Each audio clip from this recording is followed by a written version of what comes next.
60 years ago, on this very day, fighter jets of the Indian Air Force flew over an Indian town and opened fire. The town was not across the border, not in enemy territory, but within India. These are real events from India's history hidden in the hills of the Northeast. Today marks 60 years of one of the darkest days of Indian history that left many from the region scarred for life. I'm talking about the Aizawl bombing on March 5, 1966. But why did the Indian Air Force attack its own people, and how did Mizoram turn this dark chapter into a story of peace? We will dive deeper into all the details in the video, so I suggest you watch it till the end. But before I continue, a small request. If you like our work, please support us by becoming a member of EastMojo. The process is simple. Visit our website and choose a plan that suits you. Our monthly membership starts at just 200 rupees and your support helps keep independent journalism alive. You'll find the link here and in the description. Now, back to the story. To understand what led to the events of 1966, we need to go back further, the 1950s to be precise. Back then, Mizoram was part of Assam, known as the Lushai Hills district, which was changed to Mizo Hills in 1954. Farming was one of the prime means of livelihood, but many local leaders believed that the Assam government treated the Lushai Hills as a peripheral region. There were complaints of neglect, poor infrastructure and limited political autonomy. Then came 1959. An ecological event called mautam struck the region. It is a cyclical flowering of bamboo that happens roughly every 48 years. When it happens, bamboo flowers produce large quantities of seeds. Rats eat them and multiply fast. After consuming the seeds, rats move to farmlands and destroy crops. The result, a severe famine. Villages faced starvation. Reports say thousands went hungry and many even died. The Assam government sent relief, but locals saw it as too little, too late. Since roads were in poor condition, supplies didn't reach everyone.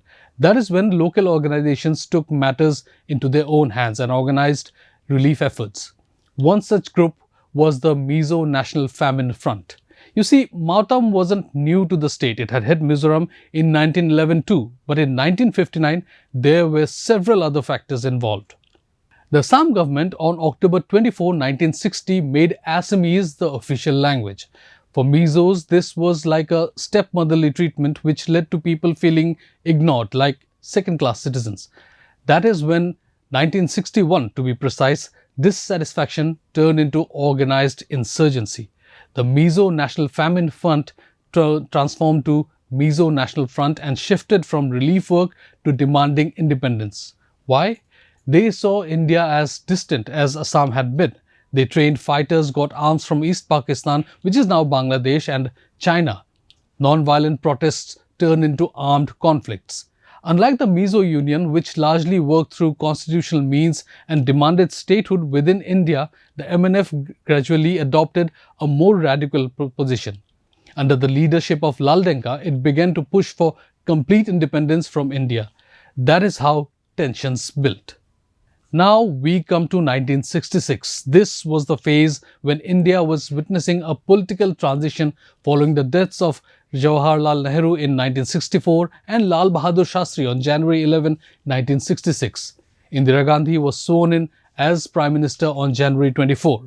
Meanwhile, in Mizoram, on the night of February 28, the MNF launched a coordinated attack across the Mizo Hills.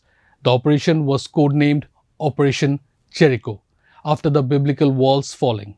Members of MNF hit Assam Rifle posts in Aizawl, Lunglei, Champhai and several other areas. They overran treasuries, cut phone lines and eventually took control of Aizawl. On March 1, Laldenga declared independence. The next day, MNF ambushed a patrol, killing soldiers of the Assam Rifles. Helicopters sent to provide assistance reportedly could not land due to heavy firing. For the Indian government, this was not a law and order situation anymore. It was an armed uprising, a declaration of succession, and Aizawl slipping away. Then on March 4, 4 jets of the Indian Air Force appeared over Aizawl, Dassault, Oregons and Hawker Hunters.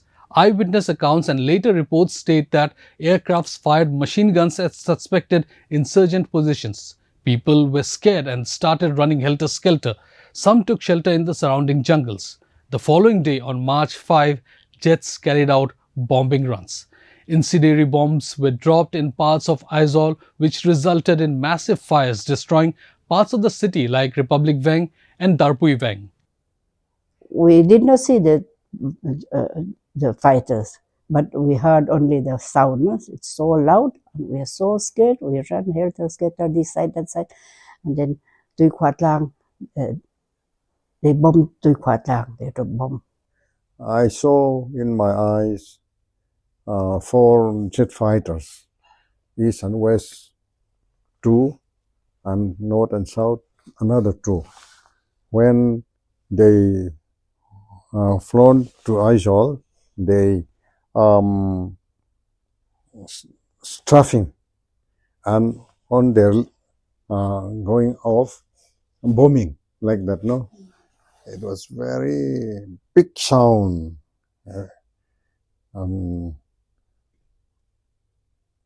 Everybody cried, and everybody on the following day, on the same day itself, left Aizawl. The raids went on till March 13, hitting other areas too. Official acknowledgement at the time was limited. Contemporary newspaper reports suggested that aircrafts were used to airdrop supplies to security forces. The government did not publicly admit to bombing civilian areas, and the truth came out years later through accounts of insurgents, journalists and researchers. But the operation came with a cost. About 13 civilians lost their lives, homes were burned down and lives were shattered. It remains the only known instance of the Indian Air Force being used in an offensive capacity against a town within India during an internal conflict. The bombing did not end the conflict. MNF fled to Myanmar and Bangladesh and continued guerrilla attacks. Insurgency dragged on through the 1970s and early 1980s. The Indian government adopted a mix of military action and political negotiation.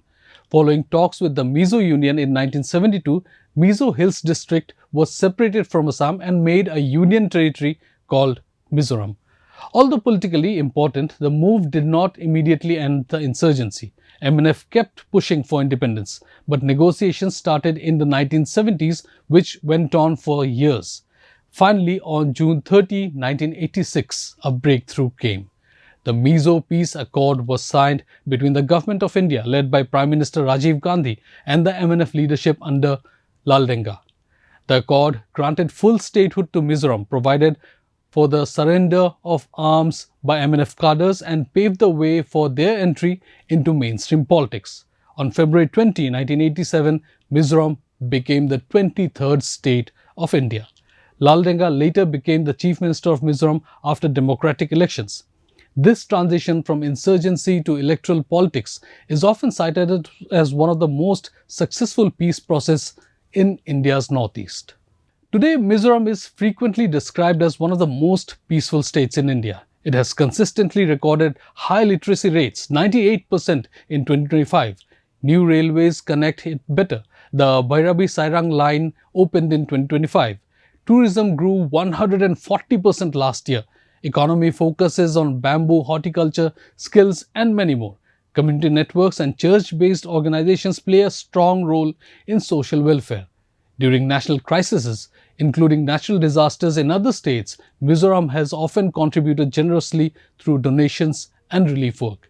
The memory of 1966, however, has not disappeared and never will. For many in Mizoram, the air raids are a reminder of a painful phase in history. For others across the country, it is a largely unknown episode. Thank you for watching the video, and if you like our work, please do support us by becoming a member of EastMojo. You can visit our website and choose the plan that suits you. Remember, your support will help keep independent journalism alive. Don't forget to like, share and subscribe to EastMojo. For any queries, put them down in the comments section below and press on the bell icon for notifications.